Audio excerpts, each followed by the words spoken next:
Bom dia, meus amigos orquidófilos, tudo bem? Então, eu vou começar a abranger assuntos diversos, porque eu sempre falei de tudo um pouco, né? Enquanto não surgem novas dúvidas, eu vou falando de alguns assuntos diversos. Eu já mostrei para vocês e já falei para vocês sobre o replantio de cataceto, que muitas pessoas fazem ele anualmente, né? E no meu caso eu não faço anualmente, eu faço quando realmente necessário.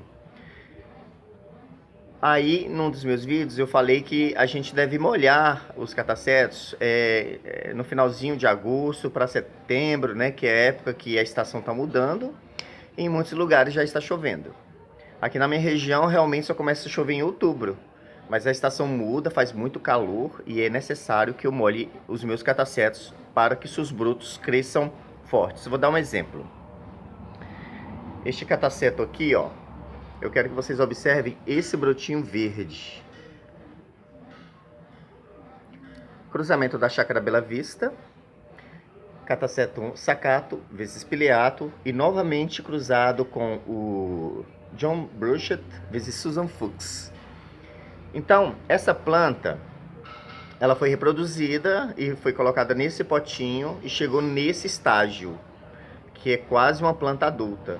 Então eu creio que esse novo brotinho aqui vai se tornar um pseudobulbo mais saudável, maior, né? Uma estatura maior, e possivelmente haverá uma floração até o final do ano ou no ano que vem, quando o pseudobulbo estiver maduro. Então aqui, vocês podem perceber que as raízes elas entrelaçam muito.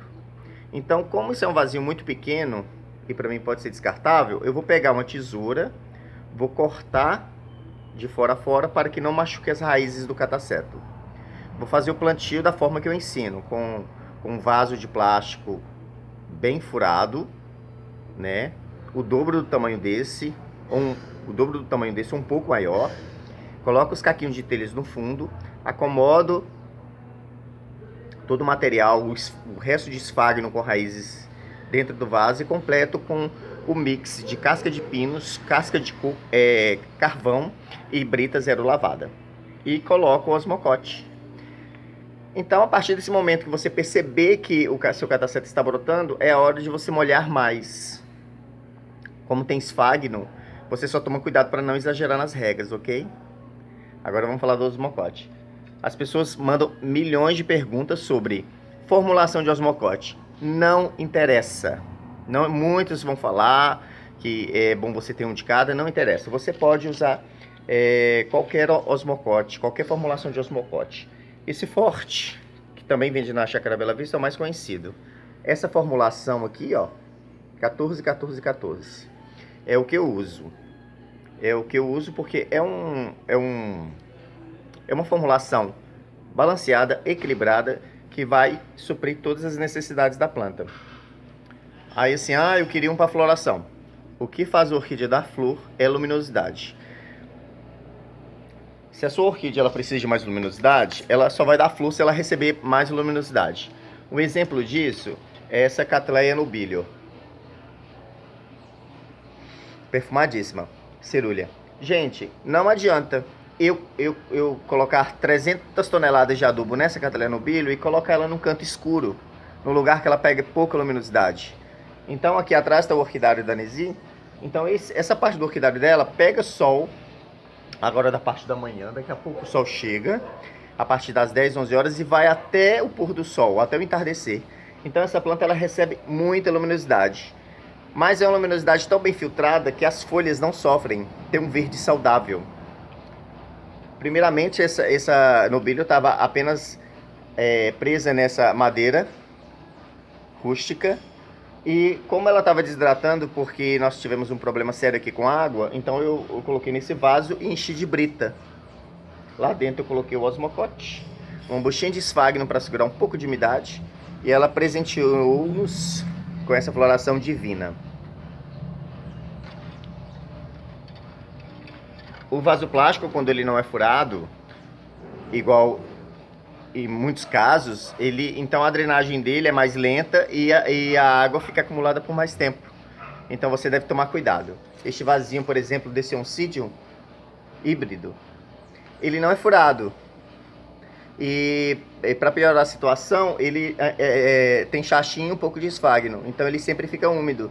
Mas como é um vaso pequeno, a água acumula aqui e rapidamente hidrata a planta e tem um escoamento mais rápido e uma secagem mais rápida por ter pouco substrato. Quanto maior o vaso, mais demora-se o substrato a secar. As pessoas estão matando orquídeas demais com excesso de água.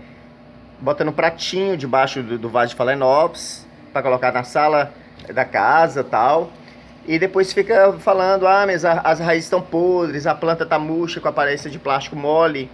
Enquanto você estiver sambando água na cara da sua orquídea, vai acontecer isso.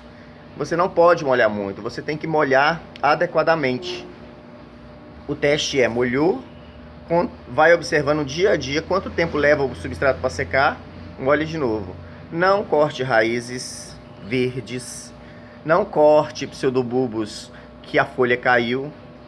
Gente, outro detalhe, não saiam daí. Oi, Machiri. Deixa eu só finalizar o vídeo lá, Machiri.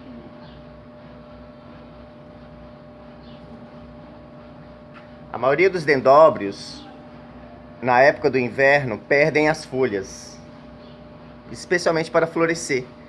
Até esse dendróbio secundo, que é uma planta que não precisa de estresse hídrico, perde completamente as folhas para poder florescer. Então você não precisa cortar os pseudobulbos. Você não deve cortar os pseudobulbos, porque eles serão fonte de energia para a produção de novos pseudobulbos para futuras e novas florações. Então, meninos, fica a dica, certo? Não cortem suas plantas, não façam isso. Se vocês tiverem alguma dúvida sobre todos os assuntos tocados aqui, vocês podem perguntar que eu vou responder. Beijão.